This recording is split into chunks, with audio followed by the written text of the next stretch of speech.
according to some sources, tweets that have hashtags get 2 times more engagement than those without hashtags.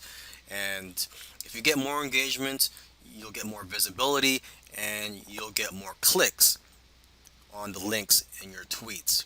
So remember to use hashtags. Now, if you're not familiar with hashtags or you don't know what they are, let's just look at some examples here. I'm just going to scroll down this Twitter account, look for some tweets that have hashtags. So here's the one that has a hashtag, SEO horror stories. And as you can see, there's a hashtag in front of there.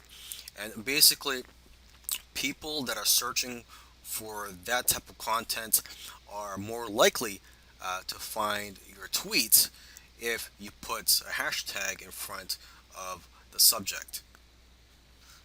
Now, a good place to find popular hashtags is at hashtags.org, and here you can find what the popular hashtags are, and you can get some ideas on what you could use for your tweets.